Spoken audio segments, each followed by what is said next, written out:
All right, we're ready to go then. So, Martin, I'll just count us down and we will go. Okay, sounds good.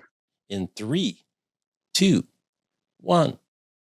Hey, welcome back, everybody. Jeff Frick here, coming to you from the home studio for another episode of Turn the Lens, and I'm really excited about this next guest. I've looked it up. Last time we talked was April 2020. It was right when the pandemic was hitting. We had no clue what was going on, and thankfully he had experience in remote work, so we talked about that, but that's not what we're going to talk about today. We're going to talk about much more interesting things. So welcoming in through the magic of the internet, he's Marten Mickos, the CEO of HackerOne. Martin, great to see you. Thank you, Jeff. Great to be back here with you. I'm really looking forward to it. So it's crazy, right? 4 years already since that last time we talked. What time difference flies, in the world, flies. Huh? Yeah. So hopefully we're all adjusted to Zooms and remote work. But let's get into security in HackerOne. So before we get into HackerOne specifically, give us kind of your overview of where things are from kind of an info security space. The attack surface is always getting bigger. The sophistication of the attacks is getting better. The grammar from the Nigerian emperors is getting better in their emails. What's kind of your take on kind of the state of info security as you kind of sit at a really high level? In our observation, information security or cybersecurity is a giant ship that's turning slowly, but it is turning. The market is $200 billion per year, lots of vendors selling lots of services.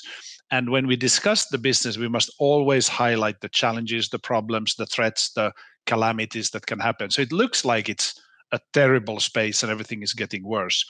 In reality, I would say cybersecurity is already improving our lives, already making us safer, but it's such a giant ship, so it will take a decade or two to fully turn it. But the changes are significant, and we are often reminded of the breaches, but we are not reminded of the breaches that didn't happen, and there are many more of them. So I'm an optimist, and I think there's data to back it up that actually it's better now, and people are more accustomed to being on their guard themselves, being a little bit cynical when somebody's sending them a message. Like my employees regularly get text messages from me where I'm asking for gift cards and other things, and they know that it's fake. What about this concept that we hear sometime that everyone is going to get hacked eventually? It's just when you find out about it and how much time how much time they've been in there before you find out, and then what you do about it. And then the other piece he said, we don't hear about the stuff that didn't go wrong. It's kind of like the offensive lineman. He can block that defensive guy for 99 plays, but if he gets through on the 100th and makes a sack, that's the only one that we read about in the newspaper. That is true. It's very important that we make sure that when bad things happen, that they are contained and have as little of effect as possible. And we do that by building zero trust systems where breaches can't spread very easily.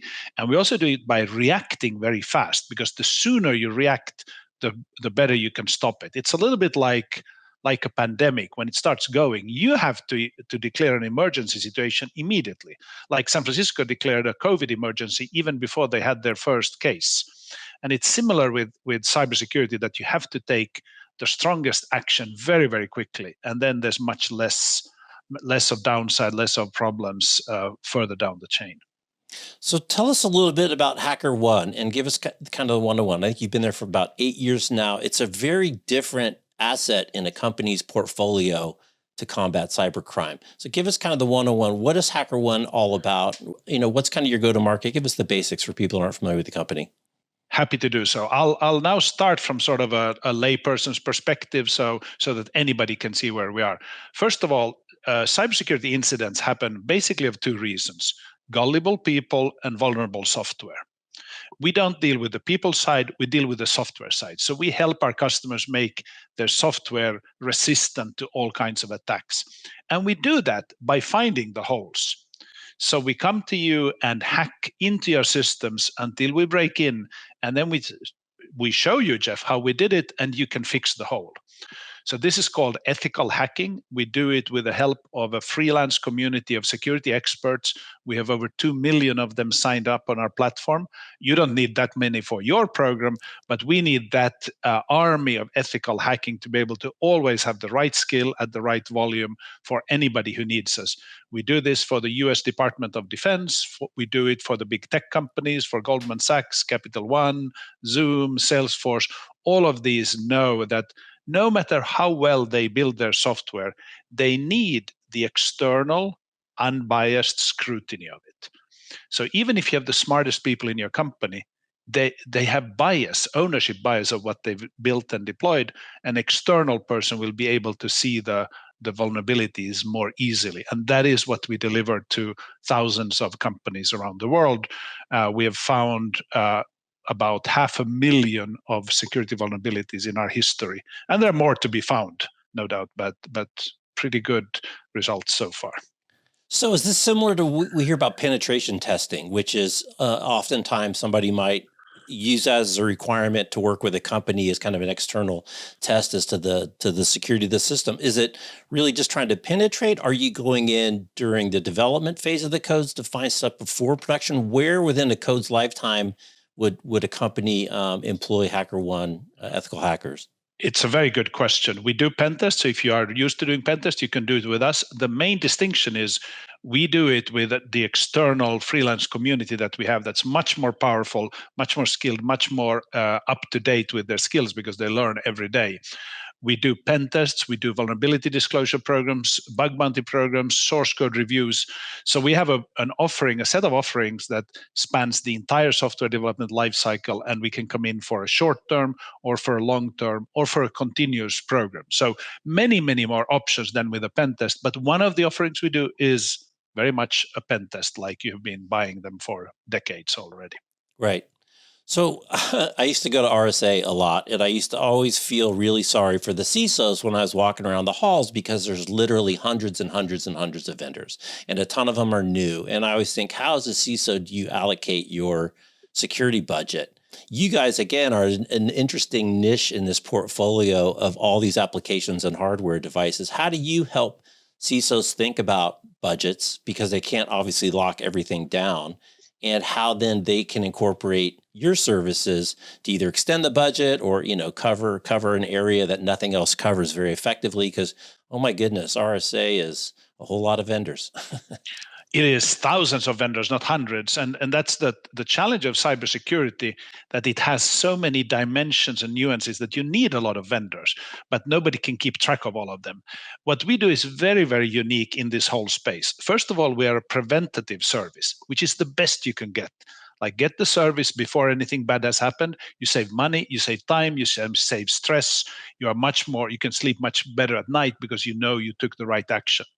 Within this world of preventative services, there are many ways to test your software. You do your own QA, you can do pen testing, you can do source code reviews, you can scan them. There's many, many things you can do. But there's nothing that reaches to the level of exploitability as ethical hacking. Because when our testers come in from the outside, they can only find holes that actually exist for the outside, and they are paid more the more serious it is. So they will find the most critical, most exploitable, most elusive vulnerabilities, those that otherwise would be exploited by nation state hackers, criminal hackers, hacktivists, and others. So we're sort of at the top of the pyramid there, finding the most critical ones. And therefore, for a company, we become the beacon of information. You look at what you find through your HackerOne program, and that instructs you how you should develop your code, how you should test your code, how you should look at your other streams of vulnerabilities, because what comes through our system is signal. It is the most critical vulnerabilities, and it's easy to decide what to take action on. Because here's another problem CISOs have. It's not that they don't hear about the problems, it's that they hear about hundreds of problems every day. So how do they decide which ones to take action on? You have to prioritize every queue. You have to prioritize and triage the incoming stream. And we do that for them. So we come to you and say, we found 700 vulnerabilities, but here are 2 you must fix immediately. And that makes life much easier for the customer. And then you've talked about bug bounties, and in some of your social media posts, you bragged about, all the money that you guys have been able to pay the ethical hackers to find bugs. How does the structure of an engagement work between you, HackerOne, the company that's bringing you in, and this army of ethical hackers? What would be kind of a typical engagement, or how does one kind of look? So a very typical one is a bug bounty program that runs continually. And the company comes to us to sign up with us. They don't know the hackers typically, they don't know who they are, but we know. So we act as the bridge of trust. The hackers can trust us and therefore can trust the customer. The customer won't do any harm to them.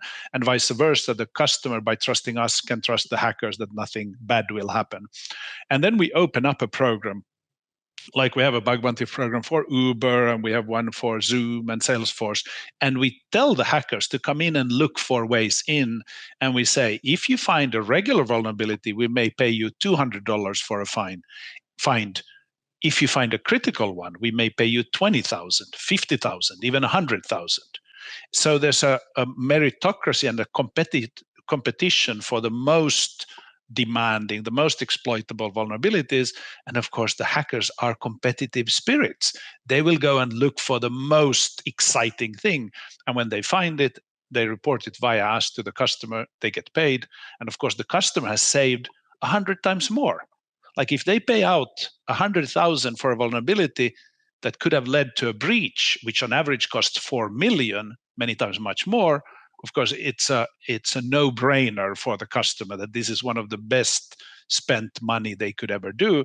And they pay when the vulnerabilities are found. So they don't pay for nothing. They pay for actual value that they receive. So that's what makes the model so powerful. You know that what you're getting is true value. You're paying according to the value to you.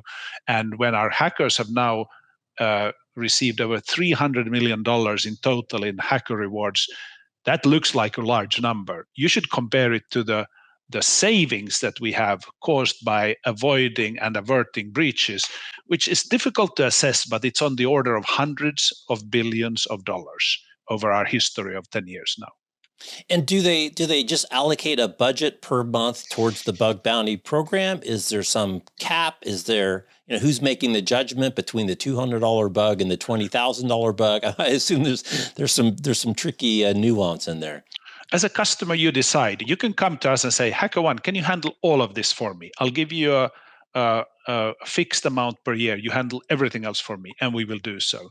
Some customers are very knowledgeable and progressive, and they want to be part of the price setting and bounty setting themselves, which is fine. But you don't have to. We have so much data now at HackerOne. We have by far the largest database of vulnerabilities, bounties ever paid, hackers, we know them all. We can set the prices and we can operate the program in the most efficient way. So it actually, like 10 years ago when you started a bug bounty program, it was a lot of work for you. And there still is work, but it's much, much less now because HackerOne as a platform vendor has learned to automate the work, and we benchmark it across the whole platform so we know we are paying the right price. Not unlike if you go to Airbnb and you rent out your apartment or your home, Airbnb will tell you how much you should charge. They know. Because they've got they already have an idea. Yeah, so it's similar with us. So it's much easier now than it used to be like years ago. Share a little of the experience of the bug bounty person, the person who's out there. Who are these people? Do they work full-time on this? Do they work generally on one campaign? Do they work for you and other types of campaign? Kind of who are these people? How do they get into business? What's kind of their profile? How do they spend their days? The first thing to know is, like with any community, it is a set of communities. There are many groups, many subgroups, many different types of personalities and career paths and so on. So there isn't just one type of ethical hacker. There are many, many types. But there's some things that are common for most of them. And the first one I must mention is they have curiosity more than most. Like they are these thinkers who like to take their toys apart to see how they work, who try to outsmart the video game they're playing, who try to outsmart this, outsmart that. Their curiosity is driving them. Just that is the main reason why they are so good. And of the ethical hackers we have, many are seasoned cybersecurity experts. They can be software engineers, principal engineers. They've seen everything, but many are young. Half of them are 24 or younger. They do not have a college degree yet. One more time. Half are 24 or younger and do not have a college degree. And this is like 500,000 people, because you said you have like 1 or 1.2 million hackers, whatever. Yes. Wow. And this proves that the skill comes out of your curiosity more than it comes out of formal training. They are autodidact, they learn on their own, they Google, they read, they test, they try, and they figure it out on their own. So that is the most defining characteristic of them. And we had a live hacking event here a year ago where I participated. The winner was a 17-year-old hacker from Japan who had flown over from Tokyo to come and work on our hacking event. He won the whole competition. He was the best. And he still struggled a bit with speaking English because he hasn't done much of it. Like, you saw there this raw curiosity and intelligence in this young person who was figuring out problems that nobody had seen before. Like, this hacker of ours really detected problems that others couldn't even imagine. And then you realize the power of ingenuity, the power of curiosity, the power of just figuring it out and trying to outsmart whatever you're dealing with. Right. And I would imagine having a program like yours gives the opportunity for someone like that kid to actually build a career doing this full time, not have to get a real job, on the side. Very much so. I have predicted a few years ago that within 15 years, we will produce 500 CISOs for the world's corporations out of these ranks. We get entrepreneurs coming out. We have one hacker from India who, with his friend, started a company. They sold it for $100 million to Sentinel-1. Like, it is truly a start of greatness for you anywhere in the world. I know of a hacker in Egypt who applied to MIT and had no other real credits than showing his hacking accomplishments at HackerOne.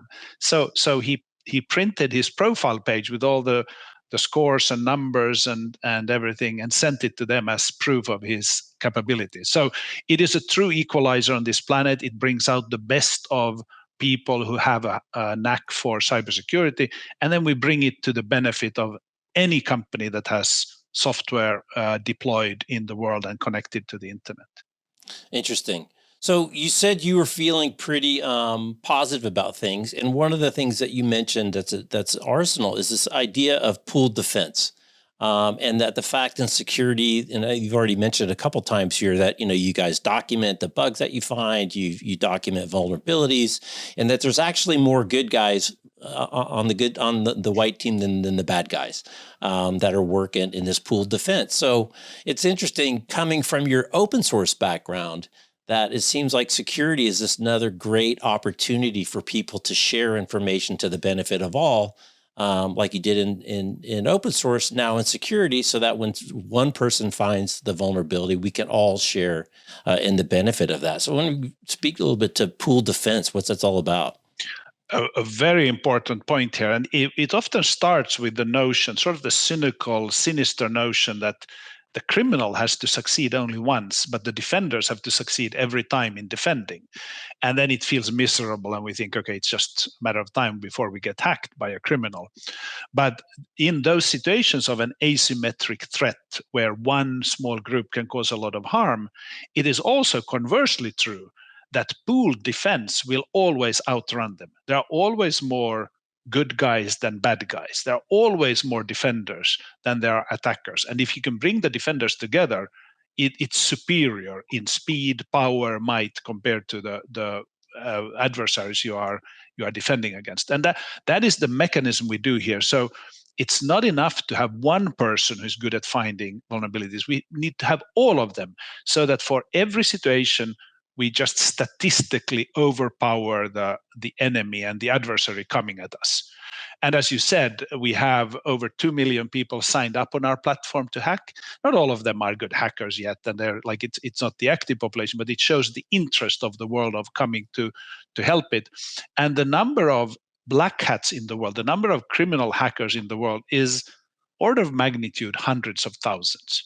If you take all the state-sponsored groups in all kinds of rogue nations, if you take all mafia groups, criminal syndicates, whatever they are, it won't add up to more than a few 100,000 max. And we are in the millions. So we're showing that we have more positive power than there's negative power. We can outrun them, we can outsmart them, we can do all these things if we work together. So that's the fundamental mathematical model of what we do, but it does require this pooling of the defenses, learning from each other, defending together. And this is how mankind has always defended itself against asymmetric threats. It's not specific to cybersecurity. It applies to any similar situation. Right. But it just seems like it's like for a lot of situations, people are going to want to hold back for their competitive advantage over the rest of the people out there. But it seems like security is one of those things where, we do want to pool, we do want to share, because, we're not, we may be competing out in the marketplace, but neither of us want to get, kind of taken out from the back. True, but in old school cybersecurity, this was not the case. In the old world, cybersecurity was a secretive practice only for those with a clearance to do so. You kept the bad news secret so that it wouldn't spread. So the mindset was different. Now we're shifting it, and so cybersecurity is becoming much more open. And we're actually learning from aviation safety of all places. In aviation safety, every piece of safety information is shared freely among all airlines, whether they compete or not, because they know that safety stands above everything else and you must work together on it. So they have no worries there. They may keep competitive information from each other and they might be fierce competitors, but safety information they share freely. We are now getting it into cybersecurity as well, where customers and vendors are realizing that sharing is the only way to fight the threats, and there's just one way to do security, and it is together. So it's finally happening, which is great, because it wasn't always the case, and there's still some pockets where they are thinking that you have to keep it secret and within just a small group. But a small group can never stand against the threats that we're facing. Right. Okay, so that is then the segue I'm going to take to get to open source, because you're a big open source guy. I forgot the open source dimension. Yeah, no, we're going to go there. But you tell a story in a podcast I listened to getting ready for this, that when you were at MySQL, and I said it the proper way, so I don't have to give you a quarter. You were in a lawsuit against a big guy, and you were the little guy, and you guys used a strategy of radical transparency to win.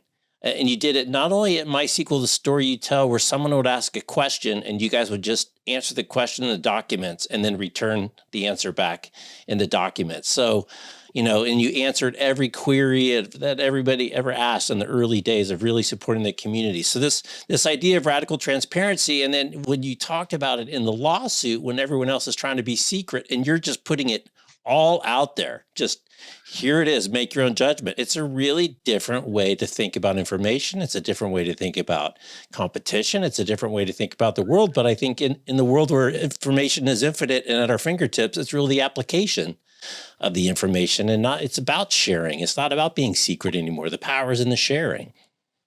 The power is in the sharing, and I learned this in the open source world. That's very true. But we do it for competitive reasons. We want to win. We want to beat the heck out of our competitors. There's no doubt about that. We just know that transparency is such a powerful tool that it, in a way, scares away many competitors. I do it even today with HackerOne. Some of our most strategic discussions we have internally, we write up as blog postings and other text and publish in the world, because our model is such that the more people understand what we are doing, the more powerful the model gets.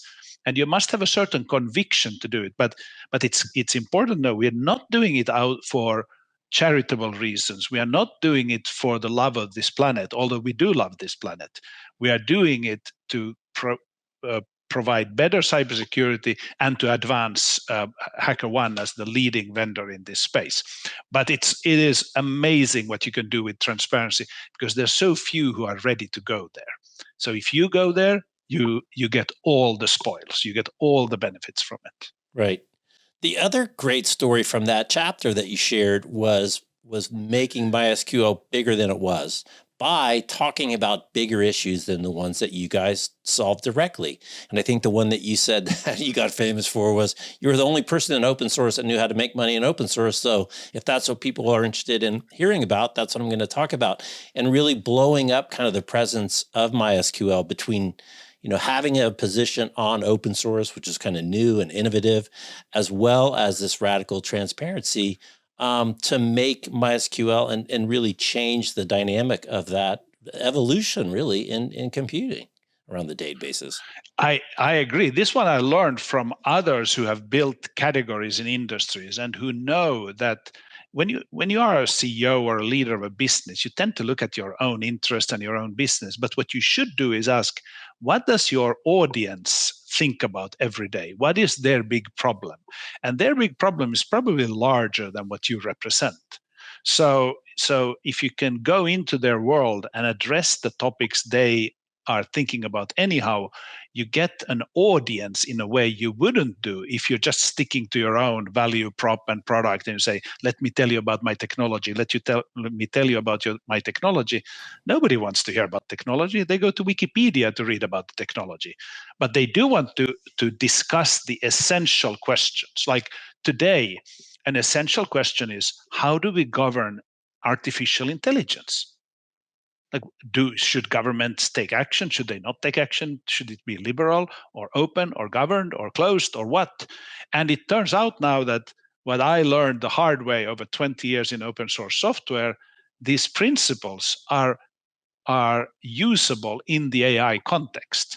And we have customers who come to us to hear our thinking about these things because me and many others have seen how it played out in the early days of open source, and now we see similar challenges in the world of AI. And we need to get it right, because otherwise companies will not succeed, societies will struggle. So this governance question is becoming an essential part for anybody who wants to be successful in either producing AI or making good use of AI.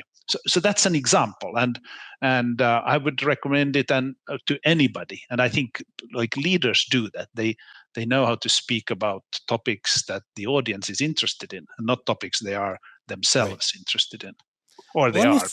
Let me follow up on that with the governance in AI, because I think the governance of AI, it's interesting to look at governance in privacy and security. Because, we fall back to this fundamental issue that we have in the States, kind of states' rights versus national rights, where, we don't have a national breach notification policy. And I just think it's interesting if you look at Europe as a contrast, say with GDPR, that they can actually organize as a set of countries more effectively than in the States we can organize as a set of states that come up with some consistency around rules. And I know kind of California Privacy Act is a little bit potentially taking the lead and setting some kind of a national benchmark for others to follow. But if we look at the governance in security, it does not bode well for trying to manage governance in AI until we get a little bit better at finding some consensus around some of these issues and not being quite so contentious around kind of the states versus national regulations. That is true, but the problem is global, essentially, and we have to reach global accords on AI. Even back in Viking times, the Vikings knew that you build nations through passing laws. They had a saying that with law you build a nation. And today, when our lives are becoming governed by AI, we have to know that we will need regulation to govern AI, because AI is governing our lives. So it's clear that regulation and governance will be very much needed. At the same time, we must leave room for the scientists to work on their science. And I use here a metaphor from natural sciences. It is very important that not everybody, but those who can learn about physics and nuclear physics, and we should not limit the availability of learnings about nuclear physics. But we should regulate the use of nuclear materials. The nuclear power plants, nuclear weapons, all these, they must be tightly regulated. But physics as a science should be very open, as it is. You can go anywhere and study technical physics today. So similarly with AI, we need to protect the science part of it, the evolution of that mechanism, so we can build better and better machineries, automations, whatever we build. But at the same time, once it comes to how it is applied, we may need strict regulations to make sure that we are not harming mankind with this great innovation that we have produced. And that is a difficult contrast and balancing act to know where we should be open and liberal and where we should have strict governance rules. So it will take a whole village to come up with those rules. I don't think Europe or US is either of them has the right answer or are ahead. Like we need the collective thinking of Europe, which is useful when you define regulations and accords, but we also need the individualism that especially the San Francisco Bay Area represents. So I think we need both. Yeah. Oh, I do too. And I think we definitely saw, I mean, Dr. Ruman Chowdhury, who used to be at Accenture doing ethics there, her great line is, you can go faster if you have good brakes. Good brakes enable you actually to go faster. And I was like, that is genius, because it's absolutely true. If you have good brakes, you can go faster. You can do more, having some edge of limitation. That's brilliantly said. It's so true. It is so true. And we must move. Like there again, we come to the competitive side, that we are competing against other companies, maybe other nations, other belief systems. And we need to show how good we are at building out AI so that it can serve mankind. It can solve medical problems. It can solve many essential problems that society will need to have solved very soon. Right. Very good. I want to shift gears a little bit and talk about some of your leadership philosophies. You've been at this for a while. We shared a lot of notes on LinkedIn, et cetera. But one of the things you said that I think is just profound is in talking about learning. And we want people to learn. We need to learn. The world is changing. We all need to be lifelong learners, and we want to create great conditions for learning. But truth of the matter is we learn fastest when we touch the stove, and we have to pull our hand back. We never touch a stove again. And it's this weird paradox that we want to help people and we want to help them learn. I almost think of it as parenting. It's like the more you help your kid, the more you're hurting your kid and not letting them fall and scrape their knee and learn the lesson. Because I think, as you said in that quote, there's just some things you have to learn the hard way. What if you can, how do we square that circle? Yeah, I wish I knew the full answer to the question, because I love it when it's fun to learn. You get together, and if you're kids, you build Legos and you learn, or if you're grown-ups, you build companies. But it's sort of the same thing, and you learn so fast in a positive environment.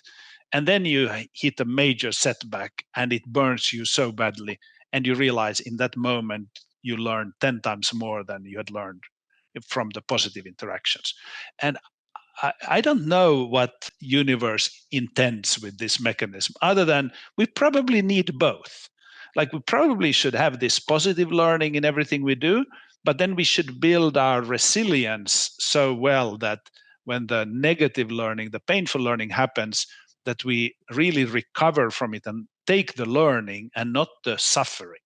Right. Like when I was a kid, and we had visitors from America visiting us in Finland, our guest pointed out to my mother that I was maybe 4 years old. I was standing there holding a sharp, big knife in my hand, and he said, "But Elizabeth, won't your son now cut himself?" And ostensibly she responded to him and said, "Only once." Whether that's true or not, I don't know. But it's a beautiful story that, like, you must take a little bit of that pain and burning to learn really, really how something works. But if life is only that, then you become like it's miserable. If life is only learning in a fun way, then maybe it doesn't become as deep as it should be. So whether we like it or not, life must be hard at times. Life must be tough. And if you can't overcome those situations, then you won't feel the sense of accomplishment. Because when I go back to great things that have happened, and like take MySQL, which turned out so wonderfully, and we remember the moments. We always remember the hard moments, and then we sort of smile and hug each other, and they defined us. And so I'm realizing that it couldn't have happened without the setbacks and burning our fingers and making a really stupid mistake and having to sort of come back and step higher. Right. And because last we spoke, you talked about a time where you made a strategic error as a CEO. It may have still been at MySQL. Was that yesterday or the day before yesterday or it was last a while week? ago. No, it was a while ago. But you said you're waiting to get fired. You're just like sitting in your office waiting for, for them to come in and take you out. And instead, your team backed you up and said, yeah, you made a mistake, but that was yesterday. Now we need to still go forward. You're still our CEO. So pull up your pants and let's get to it. Really interesting moment. And I'm sure you look back at that quite often. Yeah, they did. They said, okay, Martin, you caused this problem, you messed up, but now you owe it to us to lead us to victory. And I couldn't argue against that. Like I was ready to give up. I thought like I better just disappear and let somebody else come in. But then I realized that they had a demand on me that if I had hired them and I had promised them a great adventure, then I would keep leading. And it was really a pivotal point for myself, seeing that sort of support from my own team. Like it's a reminder that when you are doing something significant, you must have a lot of confidence in yourself, but there must be somebody else who has even more confidence than you, because there will come a point where you feel like giving up and somebody else has to remind you that you shouldn't or you couldn't or you mustn't or it's not an option. And it's like, I don't know, it shakes you really deeply when it happens, but that's the way you ultimately overcome anything. Right. So talking about technology, you've been in it for a while, a few yesterdays, you've seen some major waves. So MySQL was, change the way databases operate, change pricing on databases forever. Then you're at Eucalyptus, you're doing hybrid cloud before hybrid cloud was cool. Still early days of kind of public cloud really taking off. And now you're in security in the InfoSec side. So one of the things I was talking to someone the other day, I said, it seems like every technology in Silicon Valley only lasts about 2 innings before it gets some other wave, kind of crashes over the top of it. When did you get here? When did you come to the Bay Area? Did you come with the MySQL to Sun acquisition? And I'm just curious your take, seeing all these waves of innovation for, since 2000. You were there in 2000 when I was there. Well, my spirit moved to Silicon Valley 30 years ago, and I moved to Silicon Valley 20 years ago. Like my body followed 10 years later, because back in the 90s in Europe, I was learning about Silicon Valley. I realized this is the place. I have to be part of it. So I handled sales deals and business relations with Silicon Valley. So I've loved it ever since. But I think it is the beauty of specifically the San Francisco Bay Area that there's a sensibility for when a new trend becomes really significant. And of course, many start too early. Like at Eucalyptus, we were far too early. So that was one of the reasons it didn't flourish as it should have. But there's always somebody who gets the timing right, and then everybody joins and everybody makes it a massive shift of industry, like Web 2.0 that happened after the .com bust, and we started building interactive web applications. It was a wonderful time. We didn't know it was Web 2.0 when we did it. It was only called so a few years later when Tim O'Reilly came up with the moniker for it. But you are right that these last 10 years, 20 years, and then a new thing comes and takes over. It doesn't replace the old one. The old one still remains there, but it's just not the main focus of things. And that's what innovation is. You have to build it, package it such that commoditize it so that it can be just a standard piece, and then you go on to the next and the next and the next. But I'm sorry, I'm going so deep into this, but it's not just building on top of the previous layers. Sometimes you go back to a lower layer and you start again. Like back in the 80s and 90s, the microprocessor architectures was a big thing, and building them was a huge business. And then it became commoditized, and everybody had similar processors. Now we're back into the age where it matters what silicon you're running on, and you can get a lot of benefit there, and a lot of VC money to startups is spent on compute infrastructure today. So here we have going back to a situation where, again, silicon is the difficult part, and it will attract more money, more attention, more solutions, until it again gets commoditized and our focus moves to another layer in the stack. Well, NVIDIA's doing pretty well with the AI silicon for this round. So what is your take on crazy well? Yes. The current thing, both AI in general and Gen AI specifically? I think, Gen AI is a pretty specific application, but how do you see this trend relative to the other ones? How do you see it impacting, what's going on at HackerOne, both within your customers and the way to develop code, the way you guys attack code? What's kind of your take on this latest wave to crash upon us? Yes. So quickly to comment on HackerOne, the more new technologies, the more you need security. So it is a massive booster of our business. But let's first look at the main thing of AI and what it can now do. We see the early innings of amazing new services, and we are just amazed and in awe. But actually, it's a little bit like the first internet browsers, that we think they're amazing, but they're actually pretty primitive. So it will get much, much better.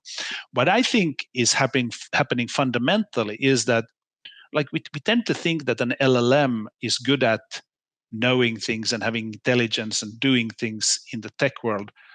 What it really is good at is understanding human beings. So we are finally getting to a point where you can speak to a computer and it knows what you mean. Right. So an LLM is trained on training data, but in a way it's trained on human beings. It is being trained on how to interact with humans. So everything you and I have learned about computers, keyboards, coding, all these things may become like commoditized or become a niche. And the new thing to interact with a computer is voice and direct, and for anybody. You don't have to be a computer educated person. You can be anybody of the 8 billion people living on this planet. That is a massive shift. And once you do that, you can have the LLMs call other functions. They can be other learning models. They don't have to be large. They can be small. They can be specialized. And suddenly there's one LLM that understands you. Maybe it's trained on you alone. Maybe that's what it does. All the LLM does is learns your behavior. And then you go to and say, get me some food, get me some information, get me some program, get me some dates with other people, like whatever you do, and it will start doing it for you. That is a massive, massive shift in society that is difficult for us technical people to imagine, because we're so technical. We would like to see technical benefits. Like we are bothered whether AI can calculate an equation correctly or not. But we forget that the real value is probably in regular human beings doing regular things faster or better or more thanks to AI. I think you're so spot on. I think that is so underreported in this current trend. Both the fact that voice interchange is finally works for the way to interact with a computer instead of a QWERTY keyboard, which is designed specifically to slow us down. And two, not only do I have voice interaction, but I have voice interaction with a massive supercomputer somewhere.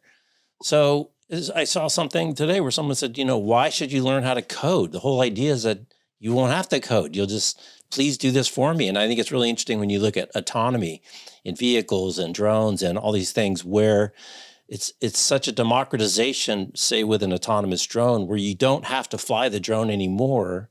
You tell the drone what you want it to do. So like in an industrial application where they measure, volumetric measure of a pile of coal at an electric utility plant, you don't have to fly it anymore. You just tell it, go do this and do it every day and charge yourself up and report back, and we'll have longitudinal data. I mean, it's really different when these things, when the democratization gets to the point where I can tell it what to do and it'll do it, versus really controlling what it does, which is a different level. True, but the need for complex problem solving will always exist.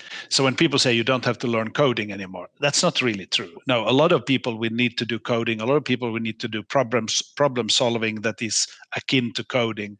It's just that this universe of what AI can do will explode. So maybe it's just 1% of the world, but the world will be so much larger that there will be plenty of work for software developers or mathematicians or statisticians or whatever difficult work you've been trained for. So I don't think it will go away, but I do think that the main impact on society will be in pretty mundane, everyday things that now can reach anybody on this planet, and not just those who have grown up with laptops and computers and programming. Right. Well, Marvin, get to the end of our time. I want to ask you a question we talked about briefly before we got started, which is your business problem, which is good news, bad news. So for your customers, it can be good news. We found the bugs. You can shut down that vulnerability and not get hacked. Or it could be bad news or good news, I guess. We didn't find any bugs. So, you're kind of in this interesting position with the customers. You want to find bugs. You don't want to find bugs. They want you to find bugs. They don't want you to find bugs. What's the right amount of bugs to find? How does that all work out in practice? Yeah, that's the eternal enigma of our business model. That if I come to you and say, Jeff, I know all your vulnerabilities, is that good or bad? And when we find a lot of vulnerabilities in systems, somebody might think short term that it's bad news. We think it's good news. And then after a while, when we don't find vulnerabilities anymore, that's even better news. And it reminds us of the fundamentals here, that when you can trust the discipline and scrutiny of the testing, any result is good news. If you can't trust the person or mechanism that's doing the testing, no result will help you. So when you know that they are testing well, you will value it. It's like when you go to a doctor to test for something. If they find something, you may be sad, but you're thankful that they found it. Right. If they don't find anything, you're also very happy because you know that they looked very hard.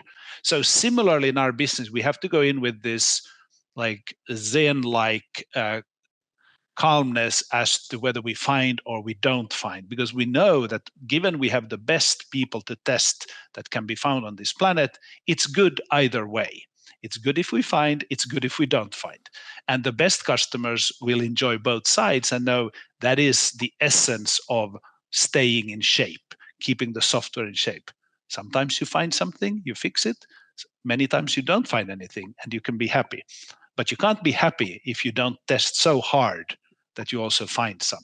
So it's a weird philosophical balance that I've had to learn and come to enjoy in my job at HackerOne. And it's a wonderful, like there's something very eternal, like there's some eternal truth about that, like learning by like burning your fingers or learning in a fun way, that you can't disassociate them. They belong together, although they are contrasts and opposites. Right. And you've spoken in other podcasts, that it's ongoing and continuous. It's never over. And you had this great line. You said, if you can't beat them, keep beating at them, which, goes back to this kind of never ending 1% improvement, 1% improvement, 1% improvement. And, after a while, you can make some pretty significant gains.